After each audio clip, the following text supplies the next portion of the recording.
Dear learners, after a long period of time, once again I have appeared before you through a video class, and I think and I hope all of you are well at home. So today I would like to teach you on the rules of completing sentence. How can we complete an incomplete sentence? There are some rules if we want to complete an incomplete sentence. Let's start. এইখানে দেখো আমি বোর্ডে লিখেছি complete the sentences using suitable clauses or phrases, অর্থাৎ এখানে কিছু অসম্পূর্ণ বাক্য আছে যেটা তোমাদের প্রশ্নপত্রেও কিছু অসম্পূর্ণ বাক্য থাকবে এবং সেটাকে সম্পূর্ণ করতে হবে। তো কি দিয়ে সম্পূর্ণ করব বলছে suitable clauses or phrases, উপযুক্ত বাক্যাংশ বা খণ্ডবাক্য অথবা শব্দগুচ্ছ দিয়ে। তো তোমরা অনেক শিক্ষার্থী করো কি বাক্যটাকে কমপ্লিট করার সময় অনেক সময় দেখা যায় শুধুমাত্র একটা শব্দ বসেই কমপ্লিট করে শর্টকাটে, কিন্তু আমাকে কিন্তু প্রশ্নে স্পষ্ট বলা আছে যে এইখানে সুইটেবল ক্লজেস বা ফ্রেজেস শব্দাংশ শব্দগুচ্ছ বা খণ্ডিত বাক্য দিয়ে সম্পূর্ণ করতে হবে, একটা শব্দ নয়। তাহলে দেখো আমরা কিভাবে সম্পূর্ণ করতে পারি, এর কিছু নির্ধারিত নিয়ম আছে। প্রথম বাক্যটা দেখো, I will ring you after। এখানে আফটার একটা শব্দ আছে, তো এরকম ইনকমপ্লিট সেন্টেন্সে যদি আফটার থাকে তাহলে খেয়াল করতে হবে যে আফটারের সাথে যে অংশটা দেয়া থাকবে বাক্যে সেটা আসলে কোন টেন্সে আছে তার উপরে নির্ভর করবে বাকি অংশটা আমি কোন টেন্সে লিখব। যেমন এইখানে দেওয়া আছে I will ring you মানে ফিউচার, আবার এখানে আছে আফটার। যদি আফটারের সাথে এরকম ফিউচার থাকে তাহলে ফিউচারের সাথে প্রেজেন্টের একটা রিলেশন, ফিউচারের সাথে পাস্ট যায় না। সুতরাং এখানে আছে ফিউচার, তার মানে এখানে হবে আমাদের একটা প্রেজেন্টের একটা বাক্য, প্রেজেন্ট ইনডেফিনিট বা পারফেক্ট যায় আমরা লিখি। তাহলে দেখি I will ring you after I arrive, after I arrive there। ঠিক আছে, আমি তোমাকে ফোন দিব আমি সেখানে পৌঁছানোর পর, after I arrive there। আর দ্বিতীয় বাক্যটা লক্ষ্য করো, he went to America, এখানে আছে কিন্তু after। এই জায়গাটা কি ধরনের টেন্সের বাক্য দেওয়া আছে, এটা আছে past indefinite, he went to America, সে আমেরিকায় গিয়েছিল, তারপরে আছে after। এইটার আর এটার মধ্যে কিন্তু পার্থক্য আছে, এখানে ফিউচার ছিল এর সাথে প্রেজেন্ট, বাট এখানে আবার past indefinite থাকলে ওটা আবার পাস্টের মধ্যেই সীমাবদ্ধ থাকবে, পাস্টটা পাস্টের সাথে সম্পর্কিত।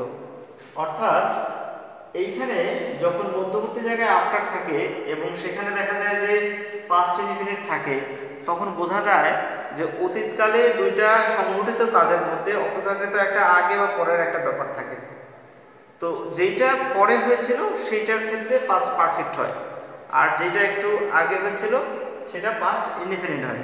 তো এইখানে সে হি ওয়েন্ট টু আমেরিকা, ঠিক আছে, সে আমেরিকায় গিয়েছিল, কিভাবে আফটার পরে তখন হবে past perfect, after he had finished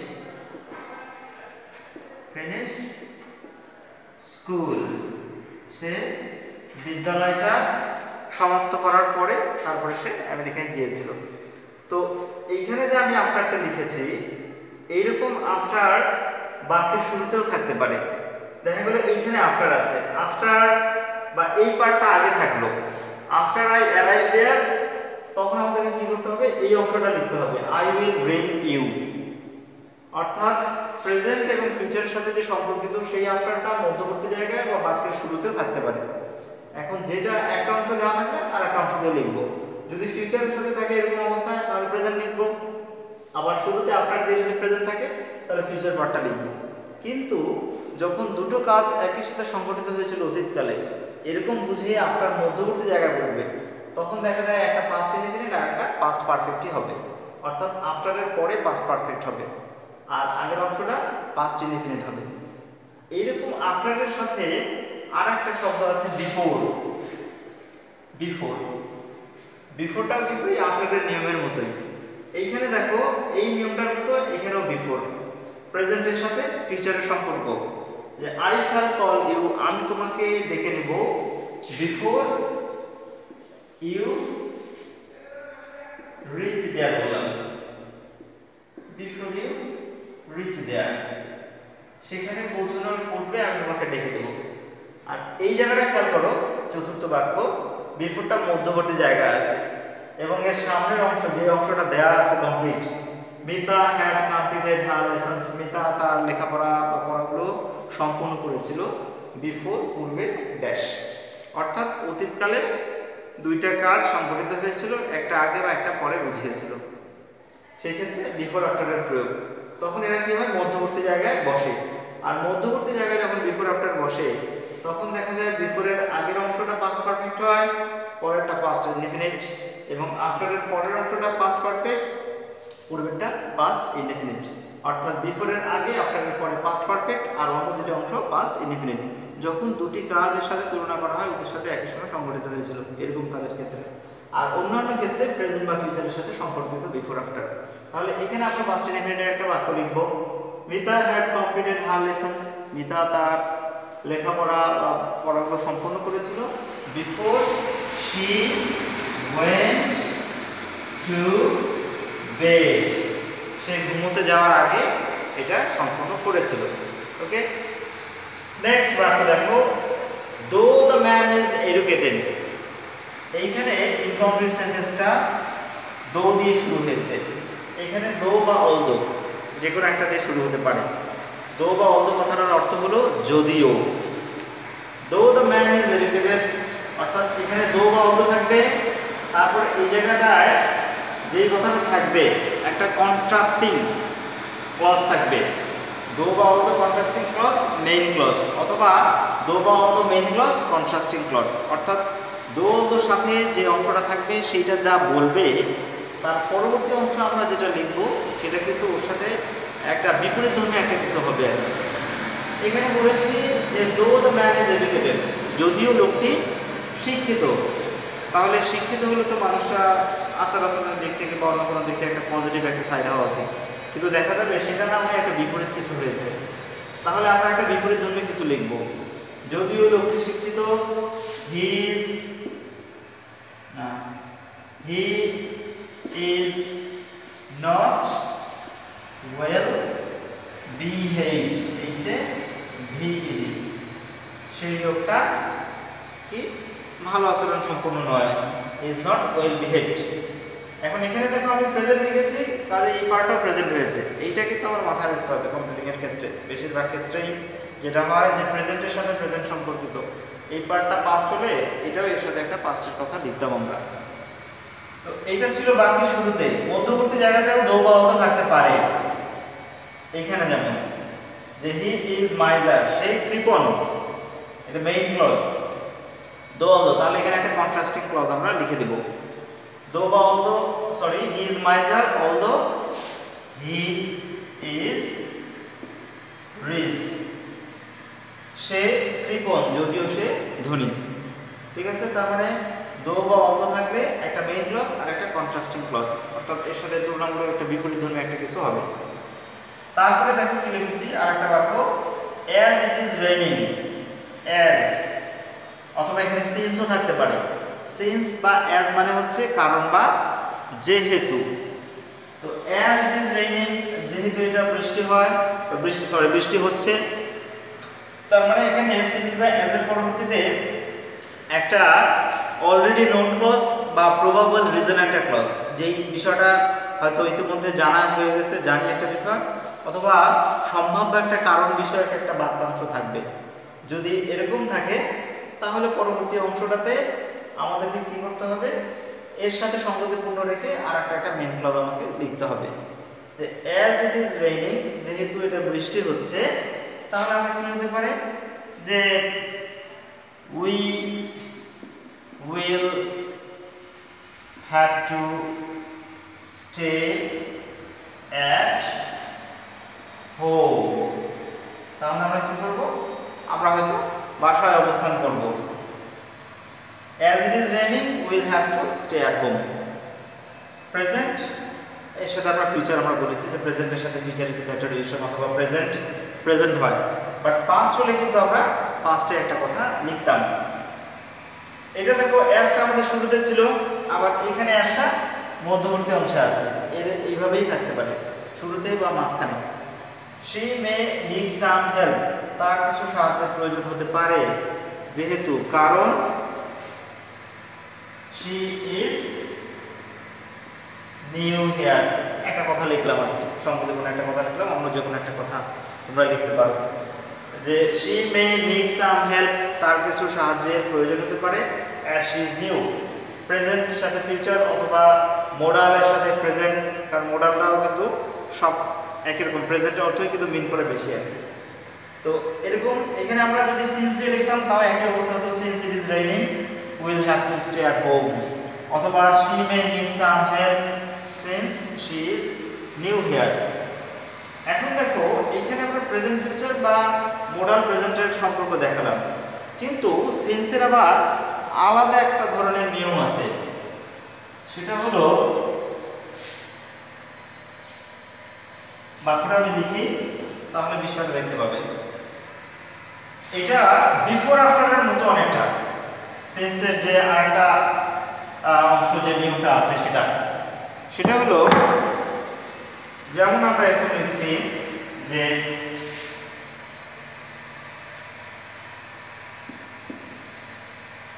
since she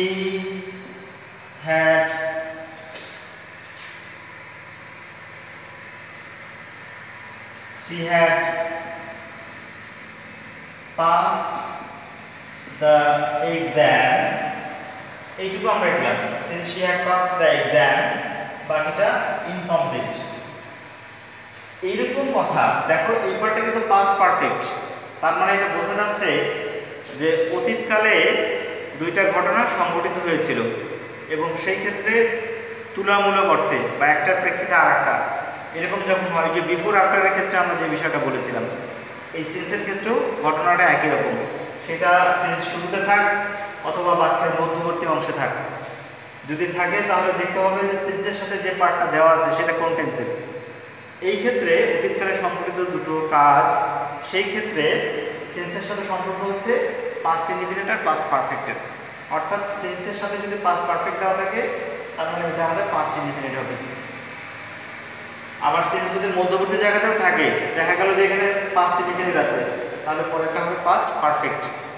এবং যদি প্রেজেন্টের কথা বলে, এটা যদি আমাদের প্রেজেন্ট ইনডিফিনিট বা প্রেজেন্ট পারফেক্ট থাকে, তাহলে পরের অংশটা হবে আমাদের পাস্ট ইনডিফিনিট। আর একটা পার্ট যদি পাস্ট ইনডিফিনিট হয় আর একটা হবে পাস্ট পারফেক্ট। তো এইখানে পাস্ট ইনডিফিনিট আর পাস্ট পারফেক্টের সাথে সম্পর্ক, সুতরাং এটা যেহেতু পাস্ট পারফেক্ট আছে তার মানে এটা আমাদের হবে past indefinite. Since she had passed the exam,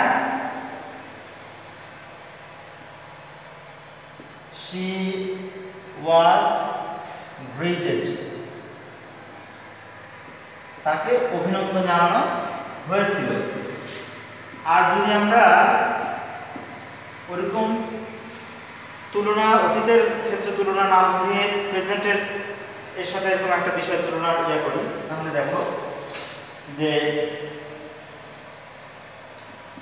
I am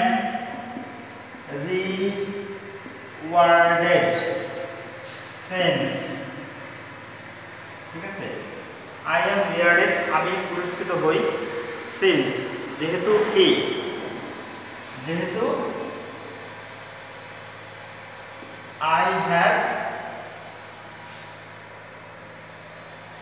done the job, যেহেতু আমি কাজটা সম্পূর্ণ করেছি, যেটা আমরা আগে দেখেছিলাম এর আগের বাক্যটাতে।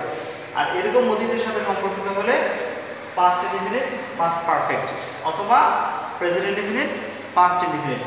ওইরকম যে বাক্যটা আমি বলছি ওরকম একটা উদাহরণ দেখো, যে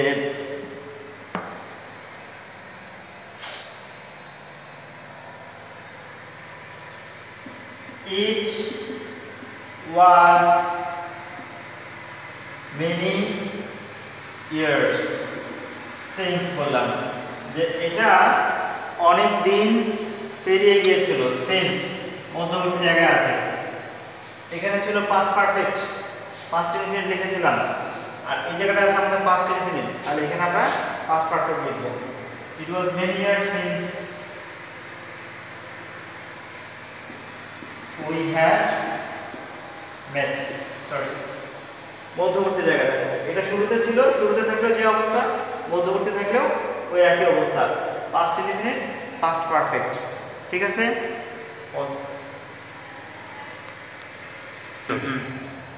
এখন দেখো আরেকটা যেটা বলছি আমরা, যে he hasn't phone his wife, he hasn't phone his wife since. এইটা আর এইটা একই রকম দেখিয়েছিলাম, আর এইটা আগের একটা এক্সাম্পল দিয়েছিলাম। এইটা দেখো সিন্স মধ্যবর্তী জায়গায় আছে, এর সামনের অংশটা প্রেজেন্ট ইনডিফিনিট বা প্রেজেন্ট পারফেক্ট, তার মানে এটা হবে আমাদের একটা পাস্ট ইনডিফিনিট। আর এখানে ছিল past indefinite past perfect, past indefinite past perfect. তাহলে হি হ্যাজন্ট ফোন হিজ ওয়াইফ, সে তার স্ত্রীকে ফোন করে নাই, সিন্স হি ওয়েন্ট অ্যাব্রড,